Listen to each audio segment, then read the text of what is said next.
దళిత క్రైస్తవులకు ఎస్సీ హోదా కల్పించాలని బహుజన సమాజ్ పార్టీ తూర్పు గోదావరి జిల్లా కార్యవర్గం డిమాండ్ చేసింది. గురువారం Rajahmundry doctor BR Ambedkar community హాల్లో ఏర్పాటు చేసిన విలేకరుల సమావేశంలో ఎస్పీ రాష్ట్ర ప్రధాన కార్యదర్శి గుమ్మపు చిత్రసేను మాట్లాడుతూ క్రైస్తవ మతం తీసుకుంటే ఎస్సీలకు రిజర్వేషన్లు వర్తించవని సుప్రీంకోర్టు ఇచ్చిన తీర్పును తీవ్రంగా ఖండిస్తున్నామని అన్నారు.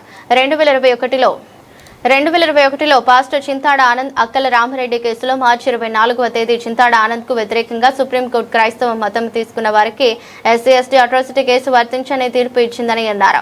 సుప్రీంకోర్టు ఇచ్చిన తీర్పు విచారకరమని పేర్కొన్నారు. ఈ తీర్పు వల్ల దళితులపై దాడులు అత్యాచారాలు పెరిగే అవకాశం ఉందని, విద్యా ఉద్యోగ అవకాశాలు కోల్పోయే పరిస్థితులు నెలకొంటాయని ఆవేదన వ్యక్తం చేశారు. తీర్పులో బౌద్ధ మతం, సిక్కు మతం తీసుకున్న వారికి ఎస్సీ ఎస్టీ అట్రాసిటీ వర్తిస్తుందని సుప్రీంకోర్టు తీర్పు ఇచ్చిందని తెలిపారు. ఏదైతే కుల విషయం మీద మాట్లాడిండో బహుజన సమాజ్ పార్టీ దాన్ని తీవ్రంగా ఖండిస్తుంది. ఆ విషయం మీద ఆదిరెడ్డప్పారావు గారు నిజాయితీ నిరూపించాలంటే ఆ వీడియోను ఆయనే ఫారెన్సిక్ పంపి కరెక్ట్ కాదని ఆయన నిరూపించుకుని ఆయన నిజాయితీని నిరూపించుకోవాలని మేము డిమాండ్ చేస్తున్నాం. ఎందుచేతంటే ఏ గవర్నమెంట్ వచ్చినా సరే షెడ్యూల్ కులాల మీద గొడవ చేయడం, ఇబ్బందులు పెట్టడం, అప్పుడు ఏది ప్రతిపక్షంలో ఆ గవర్నమెంట్ వచ్చి వాళ్ళ మీద తప్పుడుగా మాదిగలందరినీ కూడా ఏకం చేసి మేమే ఆయన్ని నిరూపించడం జరుగుతున్నాయి. ఎవడు మనం జెండాలు మోయడం వరకే పరిమితం అవుతున్నాం తప్ప ఎట్టి పరిస్థితుల్లోని కానీ బాబాసాహెబ్ని కులాన్ని అడ్డు పెట్టుకుని ఈ రాజకీయ పార్టీలు పప్పం గడుపుతున్నాయి. అధికార ప్రతిపక్షాలు ప్రతిపక్షం ఇప్పుడు ఏదైతే ప్రతిపక్షం ఉందో కానీ అధికార పక్షం ఉన్నప్పుడు చాలా సంఘటనలు జరిగినాయి. కానీ ఇప్పుడున్న ప్రతిపక్షంలో ఉన్న లీడర్స్ ఎవరు కూడా ఆ రోజు స్పందించలేదు. ఇప్పుడు అదే పరిస్థితి. ఇప్పుడు తెలుగుదేశం పార్టీ అధికారంలోకి వచ్చింది, మళ్ళీ అదే పరిస్థితి. తెలుగుదేశం ఉన్న లీడర్స్ ఎవరు కూడా దీని మీద ఎవరు కూడా స్పందించలేదు. ఈరోజు షెడ్యూల్ క్యాస్ట్ సుప్రీంకోర్టు తీర్పుని ఏ గవర్నమెంట్ కూడా అధికార ప్రతిపక్షాలు కూడా ఎవరు కూడా ఖండించకపోవడం చాలా బాధాకరం. అలాగే నిన్నగాక మొన్న ఆగివీడిలో రఘురామకృష్ణరాజు గారు అక్కడ ఎక్కువగా 2000 మంది షెడ్యూల్ కులాలు ఉంటే అక్కడికి వెళ్ళి గుడి కడతాను, మీరు ఏం చేస్తారో చేసుకోండి అని చెప్పేసి వాళ్ళందరి మీద దౌర్జన్యం చేయడం.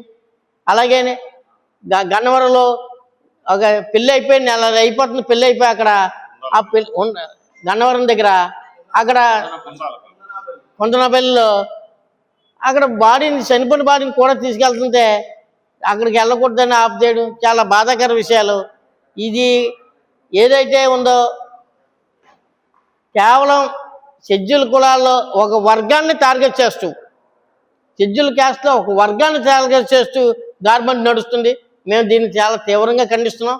ఎందుచేతంటే ఇప్పుడు ప్రతి కులానికి అన్ని రాజకీయ పార్టీలు సపోర్ట్ చేస్తుంటాయి, కానీ ఈ ఎస్సీ కులంలో ఒక వర్గం మాత్రం అన్ని రాజకీయ పార్టీలకి వ్యతిరేకంగా ఉంది.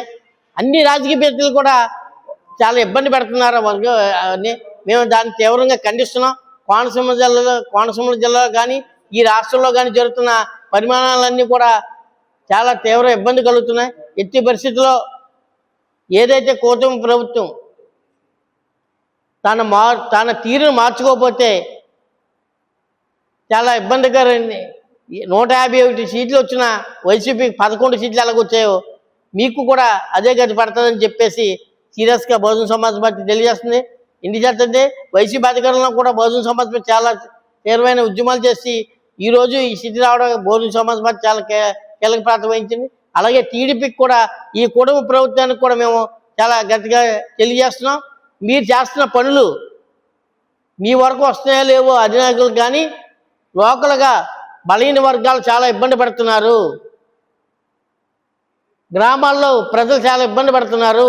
ఈ విషయాన్ని కూటమి ప్రభుత్వం గమనిస్తే పరిపాలన తీరు మార్చుకుంటారా, లేకపోతే 11 కాదు 1కి పరిమితం అవుతారో మీరే నిర్ణయించుకోవాలని చెప్పేసి బహుజన సమాజ్ పార్టీ తరఫున తీవ్రంగా ప్రభుత్వానికి హెచ్చరిస్తాం.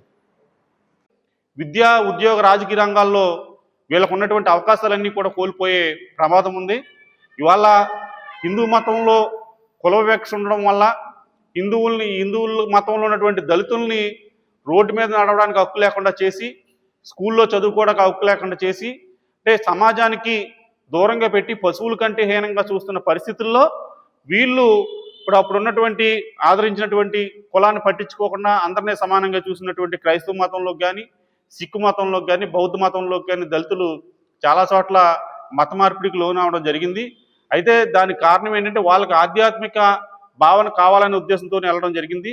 అంటే ఉన్న చోట సమానత్వం లేనప్పుడు, అణచివేత ఉన్నప్పుడు అట్లాంటి పరిస్థితి జరిగి ఇప్పటికీ కూడా అదే పరిస్థితి దళితులకు ఎదురవుతుంది. చాలా చోట్ల గుడుల్లో కూడా రానటువంటి పరిస్థితి దళితులు అవమానానికి ఎదురవుతున్నారు.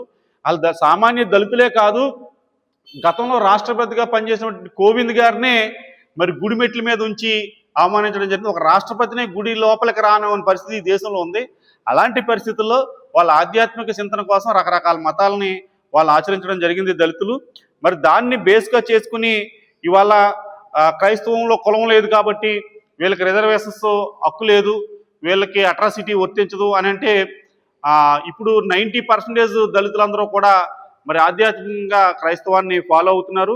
మరి ఇదే విధంగా అనుకున్నప్పుడు దీనికి కారణం ఏంటంటే 1950 నాటి రాజ్యాంగ ఉత్తర్వులు ఉన్నాయి. ఈ 1950 నాటి రాజ్యాంగ ఉత్తర్వుల్లో ఏం చెప్తున్నారంటే ఒక హిందూ మతంలోనే కులం ఉంది కాబట్టి, హిందూ మతం తప్ప మిగతా ఏ మతాల్లో కులం లేదు కాబట్టి హిందూ మతంలో ఉన్న దళితులకు మాత్రమే అట్రాసిటీ అప్లై అవుతుంది, లేదంటే విద్యా ఉద్యోగ రాజకీయ రంగాల్లో రిజర్వేషన్స్ అప్లై అవుతాయని చెప్పేసి 1950 నాటి రాజ్యాంగ ఉత్తర్వులు ఉన్నాయని మీరే చెబుతున్నారు.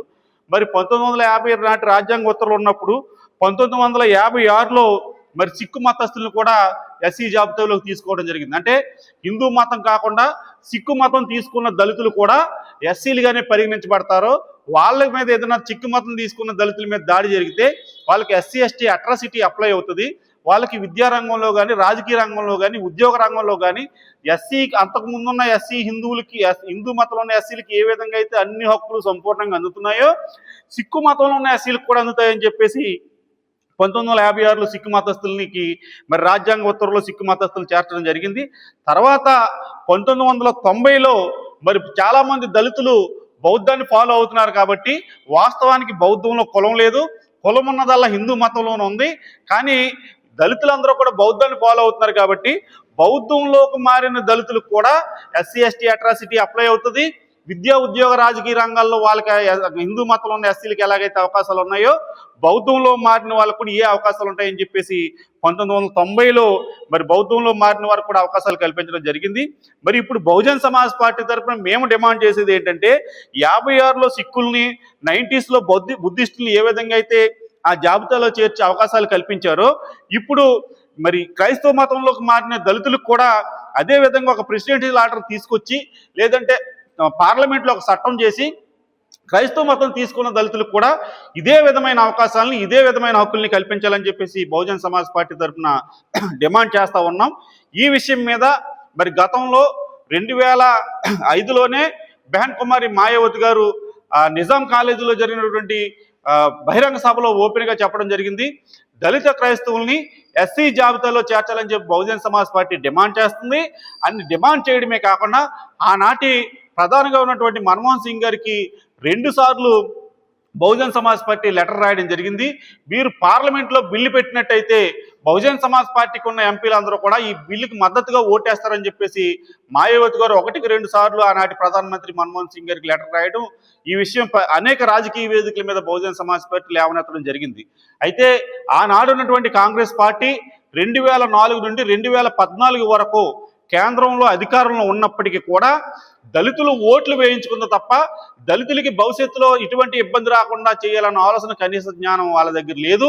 మరి దళితుల ఓట్ల మీద ఉన్నటువంటి శ్రద్ధ, దళితుల హక్కుల మీద, దళితులు అణచివేతను అరికట్టడం మీద ఆనాటి ఉన్నటువంటి కాంగ్రెస్ పార్టీకి లేకుండా కనీసం 10 సంవత్సరాల అధికారంలో ఉన్నా కూడా పార్లమెంట్లో పూర్తి స్థాయి మెజార్టీ ఉంది. అవుట్ సైడ్గా బహుజన్ సమాజ్ పార్టీ 10 సంవత్సరాలు మాయావతి గారు అప్పటి యూపీఏ ప్రభుత్వానికి సపోర్ట్ చేస్తున్నప్పటికీ కూడా మరి వాళ్ళు బిల్లు పెట్టి వీళ్ళకి పర్మనెంట్ అంటే ఒక శాశ్వత రక్షణ కల్పించాల్సిన అవకాశాన్ని వాళ్ళు చేజేతిలో వదులుకోవడం జరిగింది.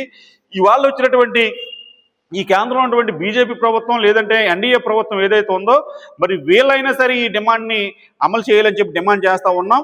మరి నరేంద్ర మోడీ ప్రధానమంత్రి గారు ఏ చెట్టు కింద ఆ పాట పాడుతున్నారో, ఈశాన్య రాష్ట్రాలకు వెళ్తే క్రైస్తవుల గురించి మాట్లాడతారు, నార్త్ ఇండియాకి వస్తే హిందువుల గురించి మాట్లాడతారు, కేరళ వెళ్తే మళ్ళీ క్రైస్తవుల గురించి మాట్లాడతారు. ఇక్కడేమో మన ప్రధానమంత్రి గారు కానీ, బీజేపీ నాయకులు కానీ, ఎన్డీఏ నాయకులు కానీ ఇక్కడేమో గోవధని వ్యతిరేకంగా మన దగ్గర స్టేట్మెంట్లు ఇస్తారో, ఈశాన్య రాష్ట్రాలకు వెళ్ళేమో మిమ్మల్ని గోమాసం ఎవరు తినొద్దన్నారు, మీ ఇష్టం వచ్చినట్టు తినండి, మా ప్రభుత్వానికి ఏం అభ్యంతరం లేదని చెప్తారు. గోవాకి వెళ్ళాము, ఇక్కడ సఫిషియెంట్గా గోమాసం సప్లై చేస్తాము, విదేశీ పర్యాటకులు రండి అని వీళ్ళకి చెప్తారు. అంటే ప్రజల్ని మతపరంగా ఎక్కడ పడితే అక్కడ విడగొట్టి, ఎక్కడ రాజకీయంగా వీళ్ళకి అవకాశం ఉంటే ఆ మతాన్ని కలుపుకోవడం, పక్క మతాన్ని ద్వేషించడం అనేది ఈ 13 సంవత్సరాలుగా ఎన్డీఏ ప్రభుత్వం వచ్చిన తర్వాత మతపరమైన ద్వేషాలు పెంచడంలో భాగంగానే ఈ రాజకీయ పార్టీలు బీజేపీకి కానీ, బీజేపీకి మద్దతు ఇస్తున్న పార్టీలు కానీ పనిచేస్తూ ఉన్నాయి. గతంలో 2009 తర్వాత రాజశేఖర రెడ్డి గారు సెకండ్ టైం నెగ్గిన తర్వాత కూడా ఆయన కూడా మరి దళిత క్రైస్తవుల్ని ఎస్సీ జాబితాలో చేర్చాలనే డిమాండ్ మీద మరి కేంద్ర ప్రభుత్వం మీద ఒత్తిడి చేయకుండా కేవలం అసెంబ్లీలో దళిత క్రైస్తవుల ఓట్ల కోసం ఒక తీర్మానం పెట్టి చేతులు దులుపుకున్నాడు తప్ప, ఆ రోజు రాజశేఖర రెడ్డి గారు ఏమి చేయమంటే అది చేయడానికి అంత పరిస్థితి ఆయన రాజకీయ బలం అంత ఉంది. యూపీఏ ప్రభుత్వం ఉన్నప్పుడు ఆయన ఆ రోజు గట్టిగా డిమాండ్ చేసి ఉన్నా కూడా ఆ రోజు పార్లమెంట్లో చట్టమయ్యేది. ఇవాళ దళిత క్రైస్తవులకు కానీ దళితులకు కానీ ఇలాంటి పరిస్థితి దాపురించేది కాదు. మరి ఈనాడు ఉన్నటువంటి ప్రతిపక్ష నాయకుడు జగన్మోహన్ రెడ్డి గారు ఎవరైతే ఉన్నారో, ఈయన దళితుల ఓట్ల మీద, దళిత క్రైస్తవుల ఓట్ల మీద మరి ఓట్లు సంపాదించి ఈయన ఆ ఓట్లని ఎంపీలు గాను, ఎమ్మెల్యేలు గాను, ప్రభుత్వాలుగా మార్చుకోవడం ఉన్నటువంటి శ్రద్ధ దళిత క్రైస్తవుల మీద ఈ రోజు ఈయన జగన్మోహన్ రెడ్డి గారు ఏనాడు చూపలేదు. దళిత క్రైస్తవుల ఓట్లు దళితుల ఓట్లు కావాలి తప్ప దళిత క్రైస్తవుల ప్రయోజనాలు, దళితుల ప్రయోజనాలు కూడా జగన్మోహన్ రెడ్డి పార్టీకి పట్టిన పాపాను పోలేదు. ఇప్పుడు ఈనాడు ప్రభుత్వం ఉందో, కూటమి ప్రభుత్వం, దీన్ని ఈ రాష్ట్రంలో ఉన్నటువంటి దళిత క్రైస్తవుల ప్రయోజనాలు కాపాడాల్సిన బాధ్యత కూటమి ప్రభుత్వం మీద, కూటమి ప్రభుత్వం ఉన్నటువంటి రాజకీయ పార్టీల మీద ఉన్నది. మీరు ఖచ్చితంగా అసెంబ్లీలో తీర్మానం చేయడమే కాకుండా దళిత క్రైస్తవులందరికీ ఎస్సీ హోదా ఉండాలని, వాళ్ళకి గతంలో ఏ హక్కులు అయితే, ఏ రక్షణలు అయితే ఉన్నాయో అవన్నీ ఉండాలని ఒక తీర్మానం చేయాలి. మీరు కేంద్ర ప్రభుత్వం మీద ఒత్తిడి తీసుకొచ్చి పార్లమెంట్లో తీర్మానం చేయడం ద్వారా, లేదంటే రాజ్యాంగ ఉత్తర్వుల్లో ఈ సిక్కు మతస్థుల గురించి, బౌద్ధ మతస్థుల గురించి ఏ విధంగా అయితే వాళ్ళని చేర్చారో అదేవిధంగా దళిత క్రైస్తవులు కూడా రాజ్యాంగ ఉత్తర్వుల ద్వారా వీళ్ళకి కావాల్సిన హక్కులన్నీ కూడా యాజ్ ఇట్ ఈజ్గా ఉండేలాగా మరి కూటమి ప్రభుత్వం ప్రయత్నం చేయాలని, అలాగే దళితుల్లో ఎక్కువ ఓట్లు వేయించుకున్నటువంటి జగన్మోహన్ రెడ్డి కూడా ఈ విషయం మీద తన యొక్క స్పష్టమైన వైఖరిని తెలపాల్సినటువంటి అవసరం ఉంది.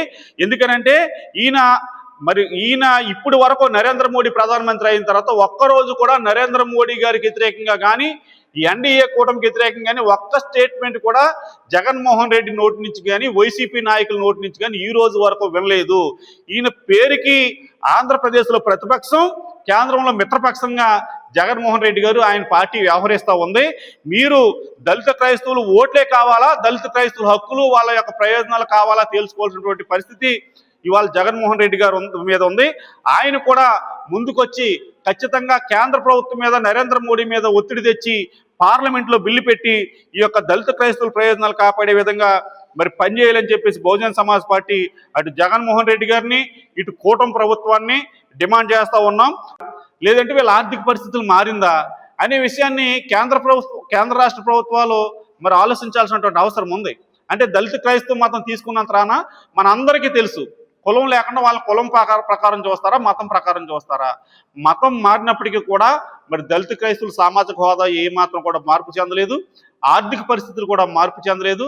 వీళ్ళు అప్పటికంటే ఇప్పుడు ఇంకా ఎక్కువ వివక్షని, ఇంకా అణిచివేతని ఎదుర్కొంటున్నారు. ఇవాళ దళిత క్రైస్తవులు ఏమన్నా, దళితులు ఎవరండి, కులం మరో రూపం సంతరించుకుని చాలా చోట్ల పెద్ద పెద్ద సిటీస్లో, అంటే కులం ఆనవాళ్ళు లేవనుకున్న సిటీస్లోనే ఎస్సీ ఎస్టీల పేరు చెప్తే ఇల్లు అద్దెకి ఇవ్వని పరిస్థితి ఇవాళ ఆంధ్రప్రదేశ్లో కానీ, తెలంగాణలో కానీ దేశవ్యాప్తంగా జరుగుతూ ఉంది. పెద్ద పెద్ద ఉన్నత ఐఏఎస్ ఐపీఎస్ అధికారులే కుల వివక్షను ఎదుర్కొనే పరిస్థితి ఉంది. ఇవాళ మన రాష్ట్రానికి, మన దేశానికి ప్రధానమంత్రిగా పనిచేస్తున్నటువంటి ఎవరైతే నరేంద్ర మోడీ గారు ఉన్నారో, ఆయన సొంత రాష్ట్రంలో ఒక ఐపీఎస్ ఆఫీసర్ మంగళ షాప్కి వెళ్తే ఆయన ఎస్సీ కులస్తుడని తెలిసి ఆయనకి కటింగ్ వేయడానికి కూడా అక్కడ ఉన్నటువంటి స్థానిక నాయి బ్రాహ్మణ్ను నిరాకరించి ఒక ఎస్పీనే, పోస్టింగ్ ఉన్న ఎస్పీనే బయటికి వెళ్ళిపోమని పరిస్థితి ఇవాళ దేశంలో ఉంటే, ఇంకా కులం తగ్గింది, క్రైస్తవ మతం తీసుకుంటే కులం పోయిందనే పరిస్థితులు ఎక్కడున్నాయో ఒకసారి ఈనాడు రాష్ట్రాన్ని, దేశాన్ని వెళ్తున్నటువంటి పాలకులు ఆలోచించాల్సినటువంటి అవసరం ఉంది.